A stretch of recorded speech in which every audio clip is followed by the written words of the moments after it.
Hey everyone, this is Haas from Off Kilter. Welcome back to the first video where we're actually talking about food, not just, all the rules and everything that goes along with it. So we're going to talk about snacks. I think I've been pretty clear how I've been waiting for this video. So I'm not going to show you all the snacks that you possibly could eat. There's plenty that I'm not going to show you. I'm just going to go over my go-tos. If you have some snacks that would work on carnivore, please comment below so I can add them to my kind of pantry or whatever you want to call it. The first one is probably the most go-to for me just because it's easy. I use it as both a snack and take it to school for lunch.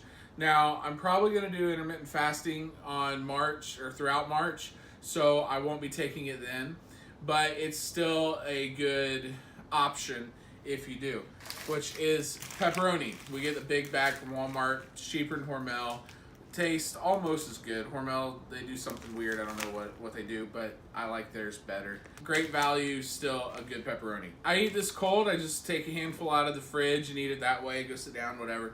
I also will cook it. I'll crisp it up and eat it almost like chips. What I've done here lately is shred some cheese over it. I'll line the whole cookie pan with pepperoni, shred cheese over it, cook it till it starts to get crispy on the edge. So it's crispy on the edge, but then it's still all melty and gooey on top of the pepperoni. Really good. I love it. It's a good go-to. This one here, anytime, unless the people are from Puerto Rico, anytime I mention this, nobody has any idea what I'm talking about. This is queso de fryer, however you say it. I can't roll my R's. It's okay. They made fun of me in Spanish class in high school, and I'm still okay today. This is a bread cheese, meaning it creates its own breading. So when you slice it, and we use bacon grease, you can use butter or ghee, I'm sure. We just haven't tried that yet.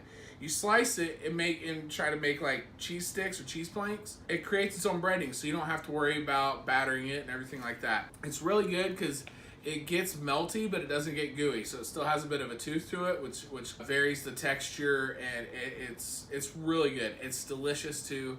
We love it. Sometimes instead of cutting it this way, we'll cut it this way and make like bread out of it for hamburgers or whatever we're having that would be a sandwich type thing. And that's really good that way too. You can find this in the Spanish section. Now, if you live in a part of the country where there isn't one, like my parents live in Amish country in Northeast Ohio, you're not going to find a big Spanish section in their grocery stores, if any at all. So they really struggle to find this. There's a few different variations of bread cheese. The rich person version is called halloumi. I haven't been able to find it where I'm willing to pay the price they're asking for it, so I can't tell you how good it is compared to this. We typically get this at Save-A-Lot. Walmart also has it at Save-A-Lot. We just found it to be cheaper, so it really all depends on where we are when we realize we need some. Good stuff. It's a great quick snack, and a little goes a long way. So, I mean, we'll still go through a break of this every, 4 or 5 days. You only eat a little bit at a time, so that's really nice. Since we're talking about cheese, just a regular block of cheese. There's some people that don't eat cheese on carnivore. They prefer to stick to just meat. I love cheese. All different kinds of cheese, as long as it's not super creamy like a brie. I don't like soft cheeses, Colby and stuff like that. I like the harder. I'll make a video here soon on how to make your own mozzarella. That is a soft cheese that I like. We've done it once and we've learned a couple things.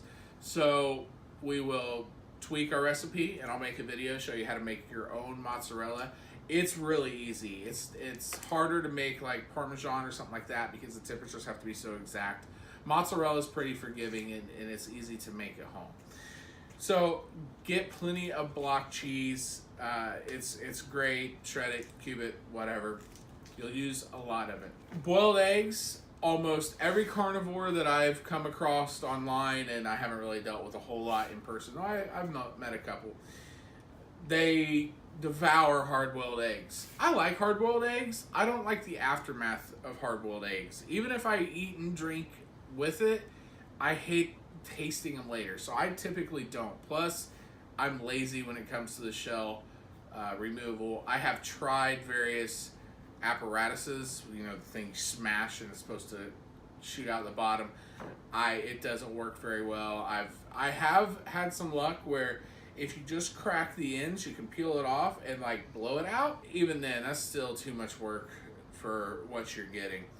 But boiled eggs are an option. Also, sugar-free jello. Hannah started doing this for me because she knows I like snacks, and I was getting kind of burned out on pepperoni and stuff like that, and I needed something. One, pepperoni is really salty, and I can't chew on this side of my mouth, so I can only chew on this, and it was starting to hurt just doing nothing but eating pepperoni. So she started making me sugar-free jello, and I loved it. I was very appreciative. But then she was like, hey, we're going to mix it up even some more.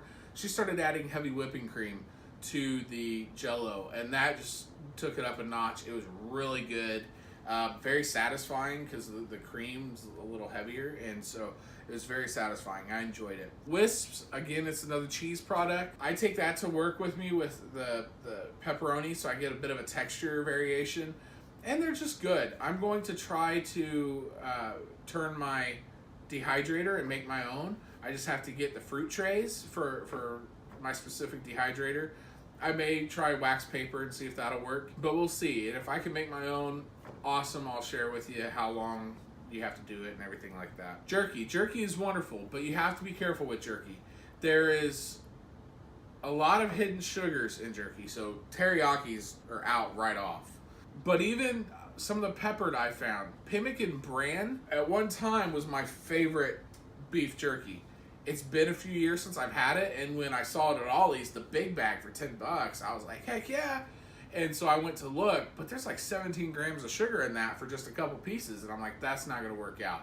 So I need to find jerkies that are within my price range, because remember, I'm on a pretty strict budget, and that's going to actually be one of the videos that we do is how to eat carnivore on a budget, but also with no sugar.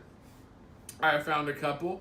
Mr. P's out of DeLand, Florida, probably the best tasting beef jerky I've ever had.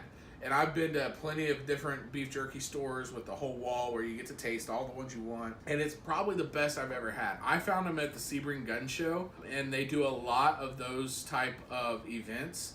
But look them up. I'll put a link down below. You can order them online. They have a USDA inspector kind of there at all times, so I mean it's high quality meat. And I contacted the owner, and she told me which ones had sugar and which ones didn't, so I'll look that back up and I'll put it down on the description. Also with jerky, I found Wild Bill's jar jerky, like the old school. You could walk into a pharmacy and they would have it in the glass jars, but this is in a pouch. It's delicious, and it's 0 sugar. It's very tough. The key to jerky, and I learned this from Mr. P's, normally I would just throw it in, I'd start chomping and stuff like that. They said the key with good jerky, put it in your mouth, just kind of let it sit in there and rehydrate a little bit for 30 seconds or so, and then start chewing. And it changes the flavor, it changes the texture. It's really good that way. This Wild Bill's jerky is delicious. I was really almost like sad last time I tried to go get it because I looked and it went out of date like well over a year ago, and there was the whole thing, and I'm like, I already bought one and ate it before I realized the date was out. And so when I went to go buy more, hoping that they had swapped it, the whole row was out of date. And I took it to them. I'm like, it's still good jerky. I'm like, it's jerky. It's meant to last for a really, really long time. And they said, yeah, but we can't sell it. So they wouldn't even like give it to me. So I was pretty bummed. And I think she knew I was bummed. So hopefully they get it back in. It's not cheap, but it's okay enough to get.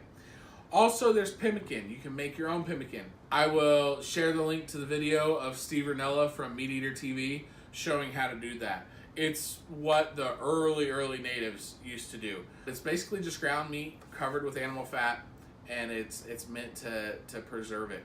So you can make your own Pemmican. And then lastly, I eat these all the time. I get them probably 6-7 bags at a time. Pork rinds are incredible. The texture, all kinds of flavors you can get. They're great for if you're a bored eater like I am. You have to be munching. They're great. This is my favorite, like, widely available commercial brand, and I say widely available meaning This is for like the South. I think the farthest north we were able to find it was Georgia, like northern Georgia. Couldn't really find it anywhere outside of there, this brand. Now, they were just bought by Utz Foods, Utz Snack Foods, so hopefully it's going to expand. We just got them in our area, Florida. But Golden Flake is really good. I'm waiting for their dill pickle to come through because their dill pickle chips are life-changing. So I'm hoping their pork rinds are just as good. If you don't have these in your area, you can still get some of the best I've ever had. And it's grandma's pork skins, or grandma's fried pork skins. He's a buddy of mine, started the company a couple years ago. I help run a nonprofit called Florida Urban Homesteading Nonprofit, and we have events, and he's always showing up at these events. And he comes with a huge amount of all different flavored pork rinds, and he always leaves empty. So it's incredible. I'll link his Facebook to it. You can order it from you, he can ship it to you, and you will not be sorry. He does some incredible flavorings, and I'm pretty sure I've asked him about the sugar as well, and there's no sugar in those. There is no sugar in these. I typically go between the barbecue, which doesn't taste like barbecue, but it's not original. It's enough flavor to where I'm cool with it. And the Louisiana hot sauce, which is really good, and it builds, so that's good. So those are all the snacks that we have. Again, I was looking forward to this video, so I hope you can add to it, and I can add to what I would have for snacks. So remember, guys, be self-sufficient, help everyone you can, inconvenience no one, and be on the lookout for the upcoming videos, especially if you're on a budget. That video will help you greatly. Thanks, guys. Bye.